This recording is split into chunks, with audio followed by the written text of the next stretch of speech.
만만치가 않네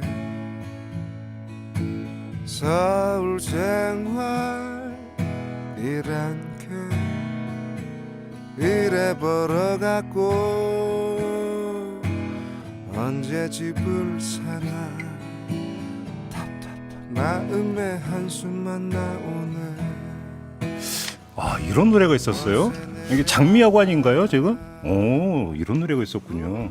바로 오늘의 주제가 바로 이겁니다. 2020년 새해 목표 뭐 여러 가지 세웠을 텐데요. 이 네 글자 한번 적어놓으신 분들이 많을 것 같습니다. 내 집 마련. 중요한 문제죠. 대한민국을 사는 사람들에게 내 집 마련은 꿈입니다. 근데 꿈이 갈수록 멀어지고 있다는 이야기도 나오고 있는데 어제 애청자 2149님이 저희한테 문자 주신 게 있었어요. 작년 여름 서울 신도림 아파트 가격이 5억대였는데 지금은 10억입니다. 라는 이런 문자를 주신 적이 있습니다. 갈수록 멀어지고 있는 거죠. 정부의 부동산 정책을 놓고도 참 이런저런 논란도 계속되고 있는 건데요. 아마도 이 설 밥상머리에서 아마 주되게 이야기될 거리 가운데 하나도 바로 이 부동산 문제일 것 같습니다.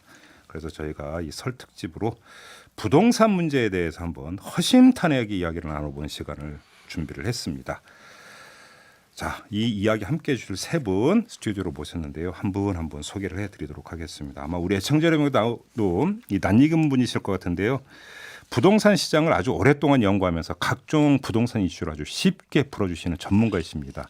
박원갑 KB국민은행 부동산 수석 전문위원 모셨고요. 어서 오십시오, 위원님. 네, 안녕하십니까. 네. 그리고 애널리스트의 눈으로 시장을 아주 냉철하게 분석하고 전망해 주시는 전문가십니다. 최상욱 하나금융투자 애널리스트 모셨습니다. 어서 오십시오. 네, 안녕하십니까. 네, 안녕하세요.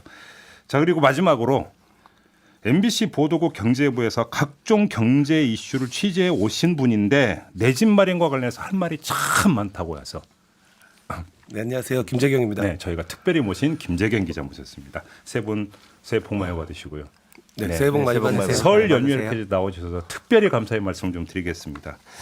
자, 그리고 우리 애청자 여러분, 이 부동산 이야기에 대해서 관심 많으실 텐데요. 저희와 함께 해주시기 바랍니다. 문자나 유튜브를 통해서 참여해 주시면 궁금한 점은 좀 그러니까 제가 대신 세 분께 좀 그 질문 드리도록 하겠고요. 또 공감 가는 내용은 제가 대신 소개를 해드리도록 하겠습니다. 이 문자 참여는 샵 8001, 샵 8001로 하시면 되는데요. 짧은 글은 50원, 긴 글은 100원의 정보 이용료가 부과된다는 점 참고하시고요. 유튜브 들어오셔서 김종배의 시선집중 검색을 하시면 바로 저희와 만나볼 수 있으니까 여기 또 댓글 달아주셔도 됩니다. 애청자 여러분 저희와 함께해 주시고요. 자, 본격적으로 한번 좀 이야기를 나눠봤으면 좋겠는데 제가 조금 전에 김재경 기자를 소개해드리면서 하실 말씀이 참으로 많다는 이야기를 했는데 어떻게 그렇게 하시고 싶은 말씀이 많으신 거예요? 뭐 굳이 뭐 작가님께서 네. 부동산 정책이나 또 부동산 시장에서 마음이 드냐. 그래서 전화가 이렇게 온 거예요. 제가 한 3, 4년 전에 경제 브리핑에 출연했었는데 네. 그래서 할 말이야 많죠 했는데 이게 알았다고 하시더라고요. 그다음에 이제 섭외가 돼서 여기까지 온 건데 근데 저는 할 말이 참 많다는 얘기를 듣는 순간에 이미 딱 파악이 됐습니다.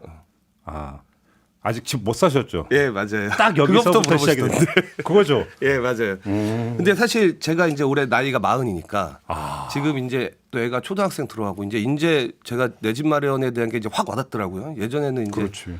사실 한 10년 전만 해도 부동산 대폭락을 믿었던 사람 중에 어떤 희망 나중에 좀 사야지 이런 생각을 가졌었는데 10년 전에 예, 그런 예. 얘기가 있긴 있었죠. 맞아요.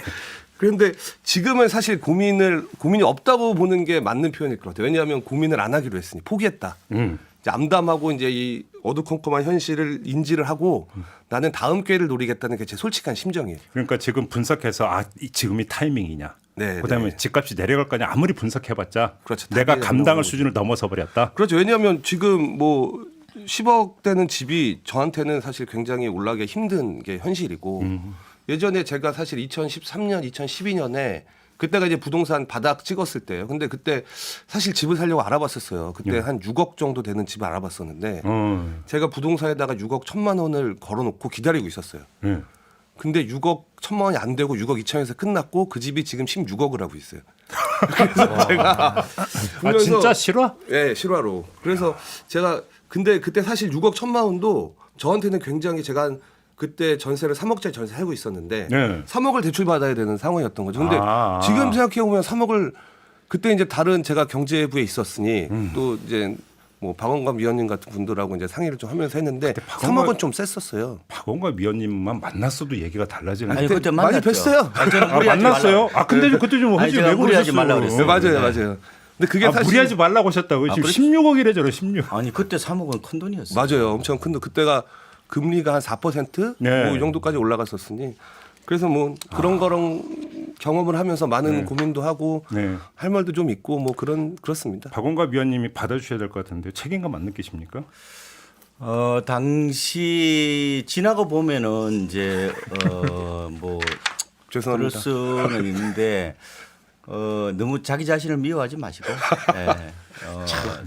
또 희망이 또 생길 수가 있잖아요. 네. 그렇죠.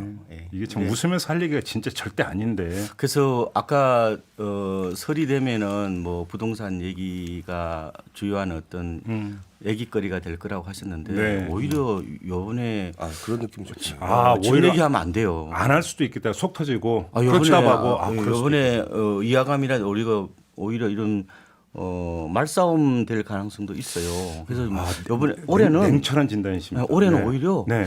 가족끼리 네. 부동산 얘기를 조금은 저는 눈치를 보면서 해야 될 것 같아요. 왜냐하면 양극화가 워낙 심하니까. 상실감 이런 게 그리고 사실 또 서로의 약간 분노 나오면 이런 안 돼요. 것들이 있거든요. 그러니까요. 그래서 오히려 네. 뭐 보통 명절에 항상 이게 이제 주 테마잖아요. 네. 근데 올해는 조금 조심해서 네. 말씀하시는 게 좋을 것 같습니다. 그런데 지난해 서울에서 아파트를 가장 많이 구입한 세대가 30대라면서요. 네. 우리 이 김재경 기자는 지금 40이라고 하시는데도 그렇죠. 아직도 아닌데 저도 만으로는 30대 아직 여지는 남아 있습니까? 오래 사야 되나? 이건 자- 어떻게 읽어야 되는 거예요? 그거는 그 2017년 파리 부동산 대책을 발표했을 때 그 네. 청약 제도가 개편이 되는데요. 원래 종전에는 가점제하고 추점제가 같은 방식으로 있었는데 음. 투기과열지구 이상에서 분양하는 주택에 대해서는 그 전용 면적 85제곱미터 이하에 대해서 가점제 100%가 되게 되거든요. 예. 그래서 아시겠지만 청약은 84점까지 있는데 4인 가족 만점이 69점 나와요.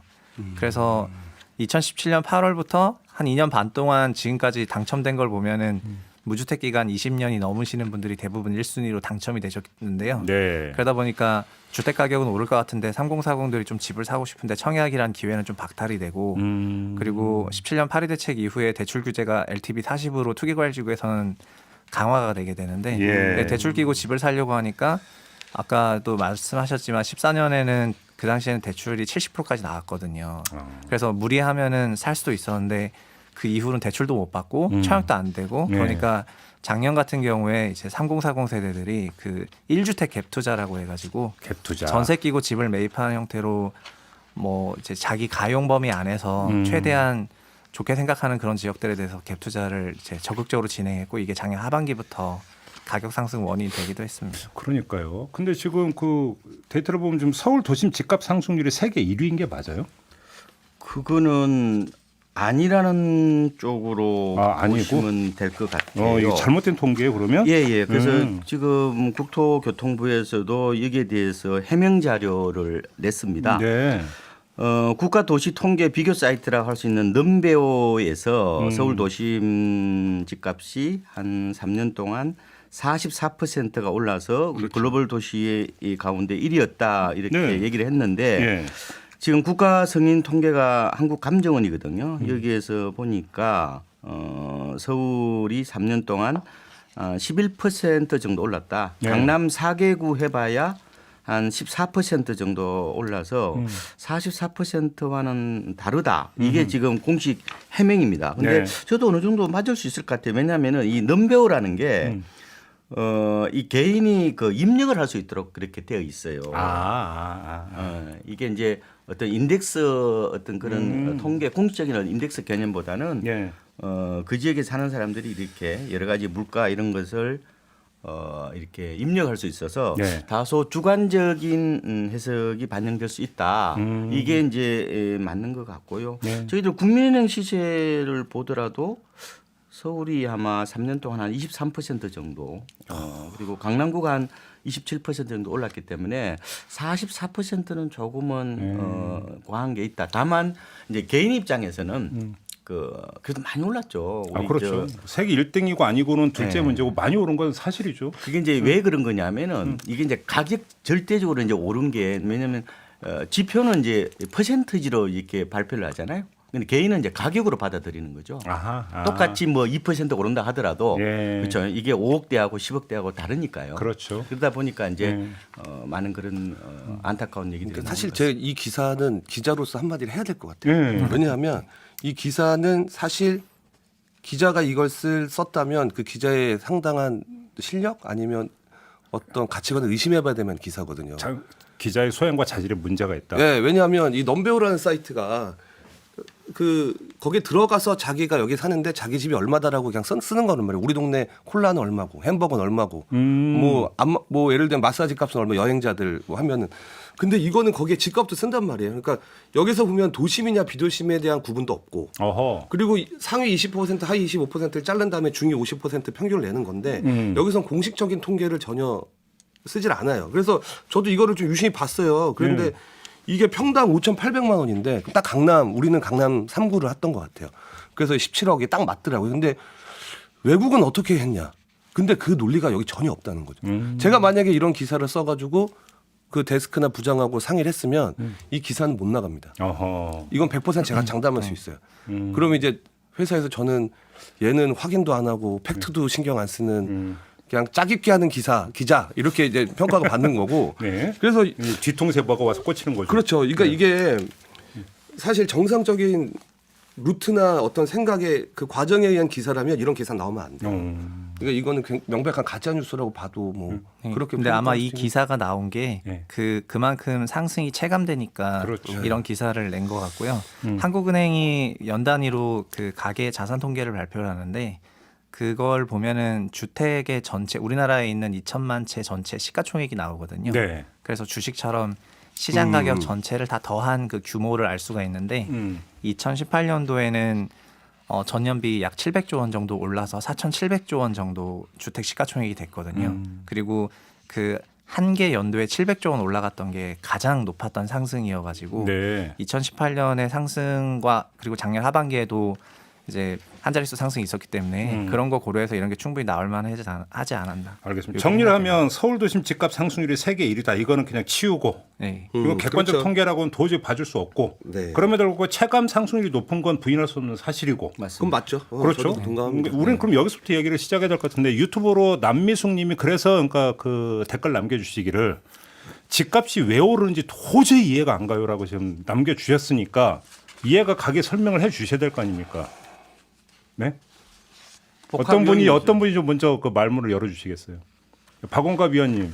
일단은 뭐 이게 그 복합적인 원인이겠죠. 네. 뭐 사회 현상이 하나의 뭐 단일 요인에서 결정이 되겠습니까? 그런데 저는 가장 큰 이유를 시중에 풀린 돈들이 너무 많다.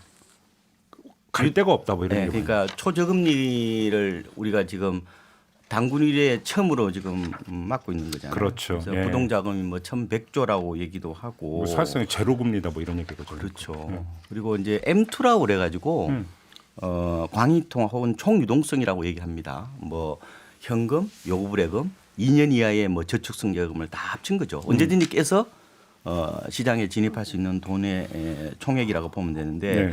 이게 지난해 11월 현재 2,900조를 넘었습니다.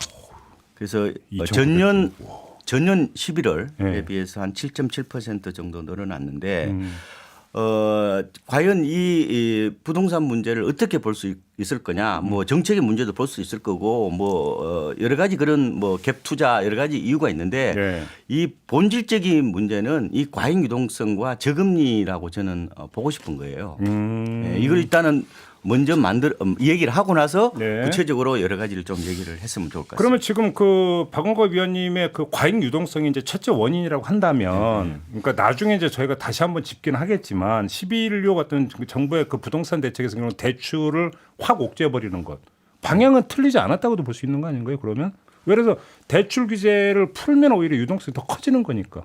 그렇게 봐야 되는 거 아닌가요? 어떻게 봐야 되는 대출과 주택 가격은 거의 정비례 관계라고 보면 되죠.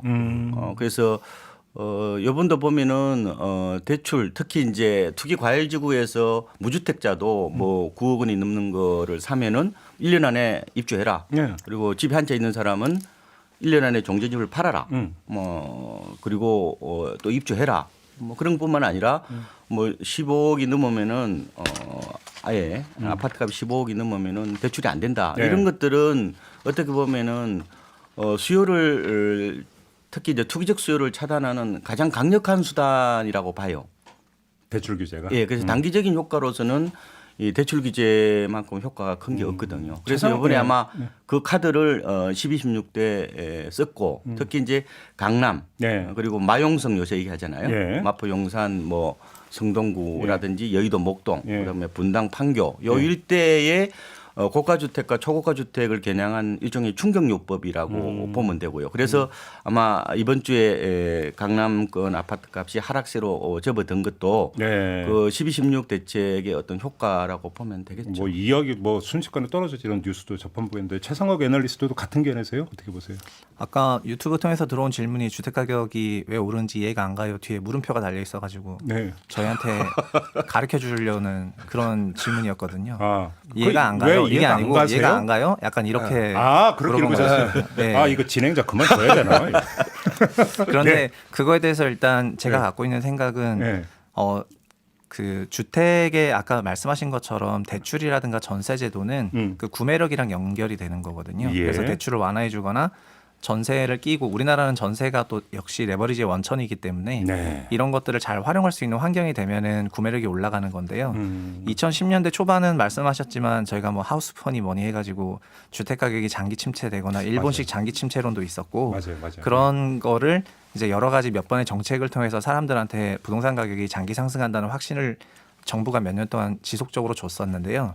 특히 2014년도에 대출 규제 완화해주고 그다음에 택지 공급을 또 중단하겠다고 선언하고 재개발 재건축 촉진하고 분양가 상한제 자유로하고 이런 그때 뭐 빚내서 집 사라 뭐. 네. 네, 그런 워딩으로 대표되죠. 그래서 네. 13년도 주담대는 9조 원이었는데 14년에는 36조 원 증가할 정도로 그 레버리지가 그렇게 늘었어요? 네네. 네. 근데 그 이후부터는 주담대가 연 30조 정도 올라가는데요. 네. 주담대 규제는 17년에 시작이 됐는데 그다음부터는 전세 대출이 30조씩 올라가거든요. 예. 그래서 현재는 전세를 끼는 레버리지로 그러니까 박원갑님 말씀하신 것처럼 구매력이 원천이 돼가지고 주택 가격이 이쪽에 영향을 확실히 받고 있다 이렇게 볼 수 있을 것 같습니다. 지금 최상욱 애널리스트가 이제 전세 이야기를 지금 하셨는데 이것도 이제 중요한 요인이라고 하는 전문가들이 이제 시선이 있다는 거 좀 이따 한번 여쭤보도록 하고요. 그 유튜브로 좋은 사람들님이 어떤 의견을 주셨냐면 오를 것이라는 확신 때문에 계속 비싸게 사는 사람들이 사니까 계속 오르는 겁니다라고 하는 네. 심리적 요인을 지적을 해주시는데 이걸 어떻게 보세요?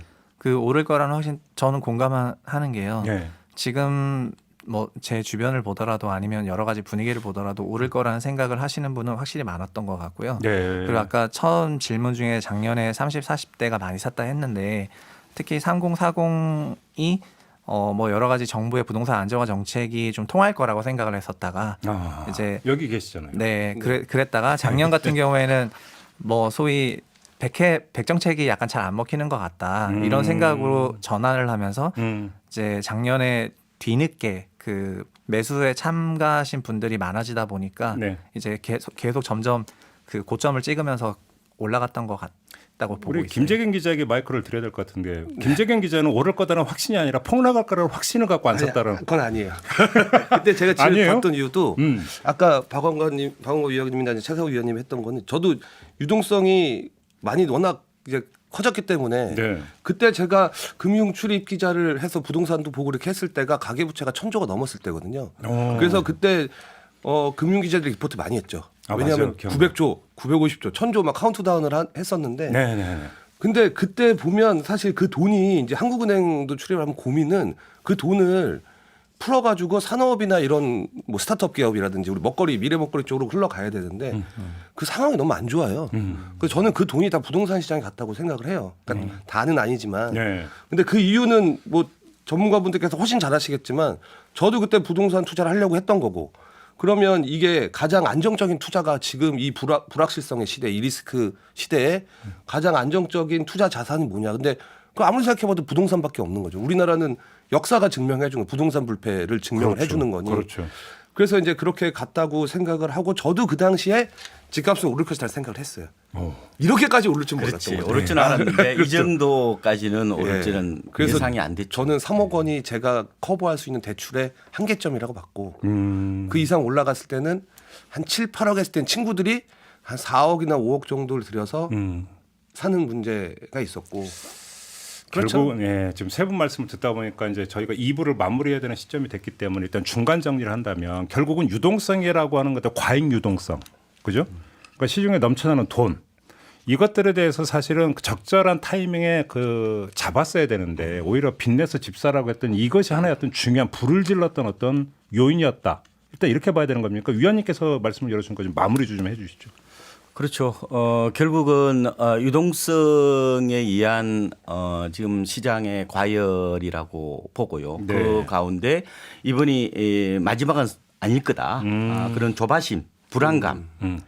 이게 결국은 확대 재생산이 되면서 예. 지금과 같은 급등을 낳았다 이렇게 보면 될 것 같고요. 예. 지금 여러 가지 대책이 이제 나오면서 조금은 진정되는 모습이 있을 거예요. 아. 그래서 정책은 누적적이다 이런 얘기를 하거든요. 네. 어느 정도 누적이 되면은 조금은 좀 일단 숨고르기로 넘어갈 것 같은데 조금 시장 추이를 지켜봐야 될 것 같습니다. 아무튼 지금 11.6 그 부동산 대책이 나온 다음에 나오고 있는 언론 보도를 종합해보면 일단은 그 뭐 장기적으로 이제 그 약발이 먹힐지 안 먹힐지는 더 봐야 되지만 일단 단기적으로는 먹히고 있다. 이런 지금 보도가 나오고 있는 건 맞는 거죠. 네. 그렇죠. 그렇죠. 일단 이것이 계속 갈 것인가 이제 문제가 좀 남아 있는 것 같은데요. 요거는 저희가 2부 마무리하고 잠시 후 8시부터 시작되는 3부에서 좀 더 이제 본격적으로 좀 짚어보도록 하겠고요. 아무튼 부동산이 참 올라도 너무 많이 올라서 네. 이렇게 가다가 하늘이 더 낮아지는 거 아니냐 이런 이야기도 있던데 한번 좀 이야기는 3부에서 계속 이어가도록 하겠습니다. 전 국민의 관심사이기도 하고 전 국민의 걱정거리이기도 한 게 바로 부동산 문제입니다. 어떻게 봐야 되는 건지 세 분 모시고 지금 이야기를 나누고 있는데요. 다시 한번 한 분 한 분 소개를 해드리겠습니다. 부동산 때문에 많은 애환이 있었던 MBC경 김재경 기자 함께하고 있고요. 네, 안녕하세요. 네, 그리고 우리 애청자 여러분들에게 아주 낯익은 분이죠. 박원갑 수석 전문위원도 함께하고 있습니다. 그다음에 최상욱 애널리스트 이 세 분과 함께하고 있는데요. 앞서 저희가 이제 부동산 이야기를 하면서 과잉 유동성 이야기를 했고 갭 투자 이야기도 잠깐 나왔는데 이렇게 지적하는 분들이 있던데요. 전 세계적으로 전세 제도라고 하는 건 거의 우리나라밖에 없다면서요. 근데 오히려 이 전세 제도라고 하는 것이 부동산 대책의 효과를 오히려 갉아먹는 주된 방해 요인이다 이런 이야기를 지적하는 분들이 계시고 결국은 갭 투자라고 하는 것도 전세라고 하는 발판에서 시작되는 거 아니냐 이렇게 얘기하는 분들이 때문에 맞는 이야기인가요? 그렇죠. 일단은 그 갭 투자가 유행어가 된 지가 한 2, 3년 정도 그렇죠. 그거밖에 안 됐죠. 됐잖아요. 그러니까 갭 투자는 저는 굉장히 위험한 기우제일 수도 있다. 그리고 선량한 세입자까지 깡통 전세로 만드는 굉장히 이기적인 저는 하나의 투기 패턴이라고 저는 말씀을 드리는데 예. 올해 특히 고가 주택일수록 그 갭 투자가 많았습니다. 연구 조사를 보니까 특히 지난해에 20억에서 30억 정도 되는 서울 지역에서 아파트를 봤는데 이 중에서 60%가 갭 투자예요. 그래요? 예. 그리고 15억에서 20억 사이는 54% 정도가 되고요. 오. 전체적으로는 서울 아파트 중에서 46%가 갭 투자입니다. 그게 바로 전세가 있기 때문에 가능한 거죠. 그렇죠. 그러니까 외국 같은 경우는 대출을 막으면 집을 못 사요. 다 월세니까. 예. 그런데 우리나라는 대출을 줘오더라도 이른바 세입자 금융이거든요. 전세 보증금은 이걸 활용해서 뛰어들 수 있도록 만들어 놓은 거예요. 그러니까 지금. 사실 전세금도 어떻게 보면 집주인 입장에서 보면 대출이잖아요. 그것도 부채 아니잖아요. 그렇죠. 그러니까 사실 그게 이제 그런 거. 무이자 대출이라고 그러는 그렇죠. 거예요. 그러니까 무이자 대출. 금융기관에서 빌리는 것은 유이자 대출이고 네. 세입자한테 돈 빌리는 것은 이제 그 무이자 대출이라고 그러는데 네. 말씀하신 것처럼 우리나라의 지금 전세가 비율이 굉장히 뭐 높잖아요. 뭐 전국적으로는 거의 한 70% 집값 가까이가 대비? 그렇죠. 네. 집값 대비 그 정도 되고 서울도 지금 50%대인데 70%라는 얘기는 집값의 70%를 갖고 있다는 것은 여차하면은 집을 살 수 있는 거죠. 그렇죠, 그렇죠. 30%만 대출을 내면 집을 살 수 있다 보니까 네. 그러니까 전세를 사느냐 집을 사느냐는 것은 일종의 이제 자산 선택행위라고 그래요. 알겠습니다. 네. 관련해서 그러면 제가 최성욱 애널리스트에게 좀 질문 드릴 게 있는데 그 전에 네. 다음 아마 이제 부동산 이야기라고 해서 다시 한번 안내 말씀을 드리면 네. 우리 애청자 여러분도 좀 함께 해주시면 좋은데요. 그 문자 참여를 해주셔서 질문 주시면 제가 대신 세 분께 좀 질문을 드리도록 하겠습니다. 샵 8001로 보내주시면 되는데요. 이 문자는 짧은 글은 50원, 긴 글은 100원의 정보 이용료가 부과된다는 점 참고하시고요. 유튜브로 댓글 달아주셔도 됩니다. 제가 좀 드리고 싶은 질문이 뭐였냐면 그 전세 얘기니까 퍼뜩 떠오르는 게 몇 년 전에 전세가 갈수록 줄어들고 월세로 전환되고 있다는 이야기가 많이 있었잖아요.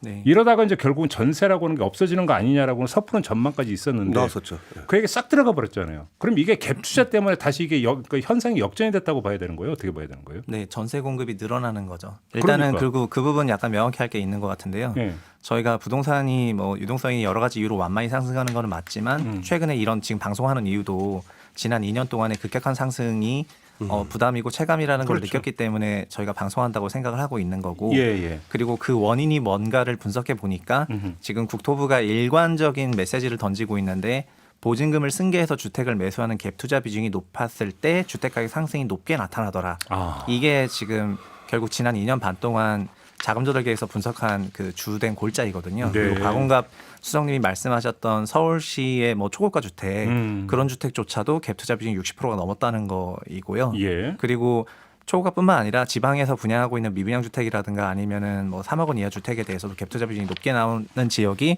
가격 상승률이 높은 겁니다. 그래서 지난 3년 정도를 봤을 때 전세 끼인 갭 투자 비중이 이제 높아지면서 전세 공급이 는 거는 사실이라고 봐야지 될 것 같고요. 그리고 전세가 한국에만 있는 제도라고 하셨는데 이게 이 전세라는 제도가 갖고 있는 장단점이 뭐 장점은 다 아시겠지만 예, 있죠. 서민 주거에 가장 그럼요. 큰 이제 예. 도움이 되는 거고 단점으로 봤을 때는 전세 원금에 대한 통계가 없어요 현재.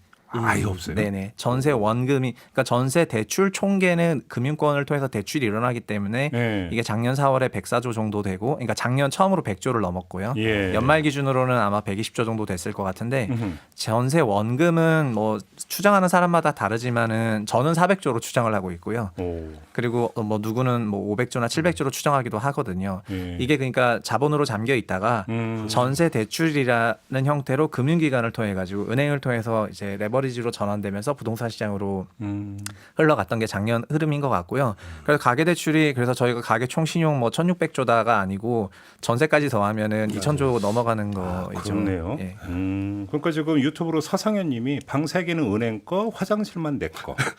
이렇게 문자를 주셨는데 제가 볼 때 이것도 좀 수정을 해야 될 것 같아요. 방 2개는 은행 거, 방 1개는 세입자 거. 화장실만 내 거. 이렇게 바꿔야 되는 게 맞는 거 아닌가요? 맞습니다. 네, 근데 저 말은 14년도, 15년도에 LTV 70%일 때, 오. LTV 70%일 때 했던 얘기고요. 예. 요즘은 대출이 40% 정도밖에 투기과열지구에서 나오지 않기 때문에 방 2개는 구매하신 소유주 거죠. 그러면 그 12.16 대책에서 이제 그 전세를 또 그러니까 잡는 어떤 이런 방안도 들어가서 이것도 결국은 이런 어떤 현실 진단에 기초하고 있다고 봐야 되는 거예요? 네, 그 정책이 나오게 된 배경이 네. 작년 하반기부터 서울시 전체의 보증금 승계 비중이 50%를 초과하게 되거든요. 그러니까 전세 끼고 집을 사는 사람의 비중이 50%를 초과하게 되면서 6월부터 가격 상승이 나타나게 되니까 예. 그러니까 시장 국토부가 정책을 내는 메시지는 뭐 제가 대변하러 온 건 아니지만 심플한데요. 갭 투자 비중이 너무 높으면은 시장 가격이 불안해지더라. 그래서 갭 투자 비중이 너무 높은데 뜯어 보니까 재작년 같은 경우에는 다주택자가 갭 투자를 했는데 작년에는 1주택자가 거주하지 않는 집을 전세 끼고 미리 사놓는 형태의 1주택 갭 투자를 했다는 거가 작년 자금 조달 계획서의 핵심 내용이 되는 그러면 거고요. 결국 이제 바람이 나니까 그냥 이제 그 편승에 가기 위해서 이제 너도 나도 이렇게 네. 이제 그 네. 현상이라고 봐야 되는 겁니까? 네. 뭐 사람이 저희가 좌뇌우뇌가 있지만 뭐 집단주의가 있으니까요. 그러니까 나도 이제 동참을 해야 되겠다 이런 생각 하신 분들이 작년에 좀 많았다고 생각이 되고 그래서 예. 용어를 1주택 원래 종전은 1주택은 그냥 다 실수요자였거든요. 그렇죠. 근데 1주택을 1주택 갭 투자라는 용어를 신설해 가지고 그 1주택 갭 투자를 잡기 위해서 전세 대출에 대한 규제를 강화한 게 이제 12.16 대책이 되는 거죠. 알겠습니다. 솔직히 좀 아쉬운 감은 있어요. 뭐냐면 제가 이제 저 선배가 재밌는 리포트를 했던 게 2013년인가 전세 깡패라는 아이템을 했었는데 전세 깡패? 네, 전세 그러니까 깡통이 아니고 깡패. 네, 전세 깡패. 그러니까 다음 카페에서 나이버 카페에서 한 100명, 200명 이렇게 모집을 해서 네. 각자 이제 정보를 주고 받아서 80%의 대출을 받아서 한 2천만 원으로 집을 사가지고 전세 주고 돌리는 그래서 이제 전세를 앞세워서 이제 계속 여러 개 만들고 하는 걸 이제 조직 같다고 그래서 전세 깡패라고 이제 기사를 썼었거든요. 근데 그게 갭 투자잖아요, 사실. 그럼 조직 플레이도 있는 거예요? 있었죠. 그래서 그 리포트 저도 재밌게 봤는데 예. 그게 한 7, 8년 됐단 말이에요. 그래서 보면은 그런 게 이제 갭 투자나 전세 깡패 이런 것들이 사실 얼마든지 이 시장을 심각하게 봤더라면 예. 볼 수 있었는데 그게 좀 아쉽긴 해요. 그러니까 조금 전에 그 최상욱 애널리스트께서 말씀하신데 근데 전세를 일방적으로 한쪽 면만 보고 뭐라고 그러니까 잡고 이럴 수도 없는 게 서민들한테는 월세는 너무나 부담이니까 전세를 선호하는 거 이거는 지금 어떻게 손댈 수도 없는 거잖아요. 네, 전세 대출 그러니까 특히 전세 원금으로 전세를 사시는 분뿐만 아니고 네.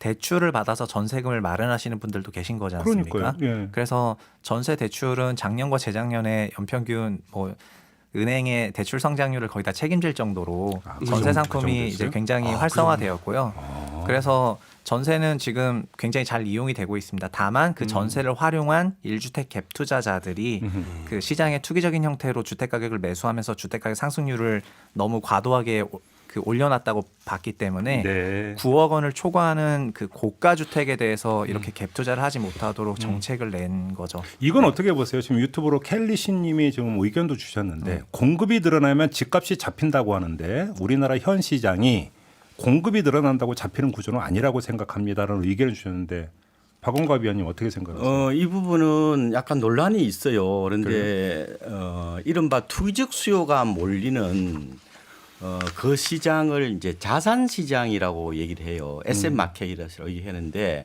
그러니까 에셋 마켓과 다른 것은 그냥 스페이스 마켓이라고 해도 일반 시장이에요. 공간 시장인데 공간 시장은 공급이 늘면은 집값이 잡힙니다. 그런데 예. 자산 시장은 소유 욕망이 무한대예요.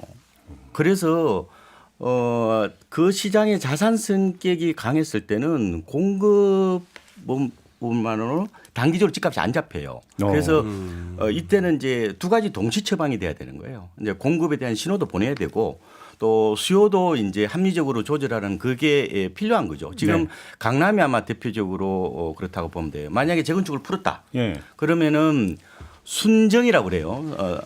순수하게 증가되는 게 한 30% 정도거든요. 100가구면 한 130가구 정도 늘어나는데 근데 이게 자산 시장으로 완전히 뒤바뀌게 되면은 계속 사고 싶단 말이에요. 예. 그러면은 공급을 한다고 해서 그렇게 큰 효과가 없죠. 다만 이제 지방 같은데 만약 예. 완전히 실수요 시장 같은 경우는 예. 뭐 중소도시 같은 경우는 만 가구만 공급해도 집값이 떨어지죠. 근데 자산 시장 비중이 높은 주택 시장은 반드시 그 공급 논리가 통하지는 근데 않습니다. 지금 뭐 지방 시장 말씀하니까 6315님은 저희는 지방에 살고 있는데 저희 집 분양가 이하로 내려가도 집이 안 팔린다고.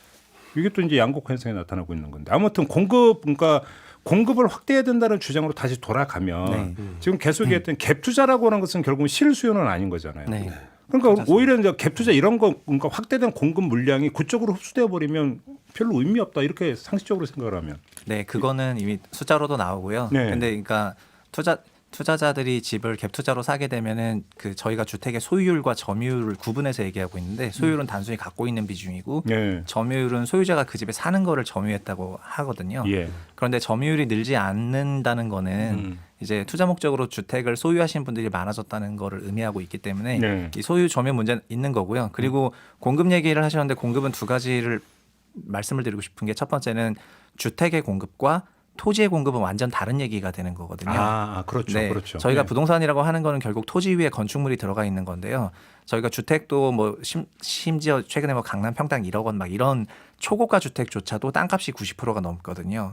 그게 분양할 때 건축비가 1,000만 원, 뭐 토지비가 3,000이었는데 지금은 건축비는 1,000만 원 그대로 교체하더라도 토지비가 9천만 원으로 토지비가 3배 올라간 거고 네. 그래서 그 얘기는 저희가 그 기간 동안에 주택만 올라간 게 아니라 토지 가격이 전부 올랐기 때문에 사업용 빌딩과 여러 가지 공원용 빌딩 가격이 일제히 상승을 했거든요. 네. 그래서 부동산의 가격 안정을 위해서 반드시 필요한 게 토지를 공급하는 거고요. 그 토지가 공급되는 게 토지가 순중되는 거는 신도시인 거고요.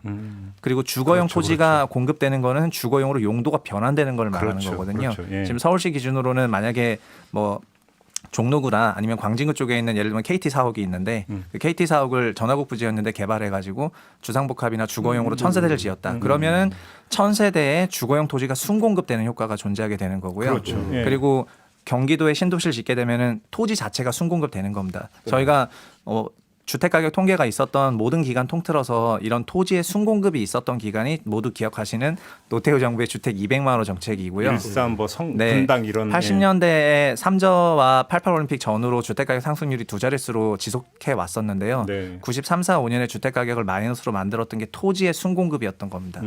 그래서 그 이후로는 사실상 토지의 순공급은 별로 없었고요. 이게 도시의 토지 가격 상승으로 이어졌던 게 2010년대 말이라고 봤을 때 현재 뭐 3기 신도시라든가 그 철도로 연결되는 광역 교통망들이 토지 순공급 효과를 갖고 올 거라고 좀 이제 기대하시는 분들이 많아지고 있죠. 저도 그렇게 생각하고 있습니다. 아, 그렇게 보시는 거군요. 이건 어떻게 보세요? 2195님이 그러니까 질문 주셨는데 집값 잡는 방법은 보유세를 올리는 게 답 아닌가요? 이런 의견을 주셨는데 어떻게 생각하세요? 뭐 저부터 말씀드릴까요? 예. 보유세를 올리는 게 그 주택 가격을 잡는 데는 거의 뭐 특효약이라고 생각을 하고요. 아, 그렇게 보세요. 네네. 다만 그 지금 시장의 과열의 원인을 아까 말씀드린 것처럼 투자 수요라고 봤기 때문에요. 지금 이미 보유세는 많이 올라갔는데 우리나라 같은 경우에는 보유세 실효세율, 주택 가격 대비해서 매년 내야 되는 재산세와 종합부동산세 실효세율이 0.2%가 안 되는데요. 네. 주요 국가들 같은 경우에는 0.6% 내야 되거든요. 예를 들면은 10억 원짜리 고가주택이 있으면은 한국은 140만 원 내는데요. 다른 나라는 뭐 1,000만 원 가까이, 800만 원, 1,000만 원 정도를 낸다 이렇게 생각하시면 좋을 것 같습니다. 그러면 잠깐만요. 그러면 저희가 그 전에 박원순 서울시장하고 인터뷰했는데 박원순 시장 주장은 종부세 3배로 올려야 된다고 주장을 했고 저희 인터뷰에서 이인영 민주당 원내대표는 며칠 전에 인터뷰했는데 3주택자 이상에게는 보유세, 그냥 종부세 세율을 더 올리는 방안도 검토할 수 있다고 얘기를 했는데 이건 어떻게 평가하세요, 최상호 그런데 의원은? 이미 그렇게 변경됐습니다. 현재 그 2주택자와 3주택자 이상의 그 실효 보유세율은 아마도 올해부터는 그 주요 0.6% 수준까지 좀 올라갈 것 같고요. 아, 그렇게 고가나 올라가고? 초고가를 보유하시는 분들은 더 높습니다. 그리고 1주택이신 분들만, 그러니까 1주택 실거주자이신 분들만 보유세가 낮다고 느끼실 거고 네. 아마 투자 목적으로 부동산을 갖고 계신 분들은 보유세가 굉장히 부담이라고 느끼지 않을까 이렇게 보고 있습니다. 요건 박원갑 위원님께 제가 그때 대신 질문 아주 그 획기적인 의견을 7763님이 주셨는데요. 부동산 해법은 아주 간단합니다. 토지 건물 매매에서 매도 시에 1년에 1% 상승만 인정하고 그 이상 금액은 전액 세금으로 부과해서 환수하면 투기를 잠재울 수 있습니다라는 의견을 주셨는데 화끈한데요. 그러니까요. 아주 획기적인 방안입니다. 어떻게 생각하십니까? 근데 이제 일종의 이제 부동산도 저는 뭐 투기 목적으로 매입은 그에 대한 어떤 당연한 어떤 그런 벌칙이나 뭐 이런 게 있어야 된다고 보지만 집 한 채에 또 있는 사람들은 또 그게 꿈일 수가 있잖아요. 그래서 약간 좀 조금 센 것 같아요. 너무 급진적이다. 네, 조금은 센 것 같은데 네. 그 마음은 저도 충분히 이해를 합니다. 그러면. 그러니까 지금 일종의 이제 땀 흘려서 노동하는 가치가 폐매되고 그렇죠. 그러니까 어떻게 자본이득만 이게 극도화되는 그걸 또 그렇게 하라고 또 이렇게 전부 다 가르치는 이 사회의 어떤 풍조는 저는 그렇죠. 조금은 잘못돼 가고 있는 방향은 맞다. 이런 말씀하신 그 바탕은 충분히 이해가 되는데 조금은 너무 사회적 급진적이다. 논의를 좀 더 한 다음에 알겠습니다. 예. 4371님, 이것도 중요한 문제제기인데요. 지방에 있는 2억짜리 작은 집을 소유하고 있는 사람은 재산세를 내는데 서울에 10억 이상 전세 살고 있는 사람은 재산세를 안 내고 있는 상황은 어떻게 해결해야 할까요? 라는 이건 아주 그 현실적인 문제제기인 것 같은데 최상호 애널리스트님 어떻게 생각하세요?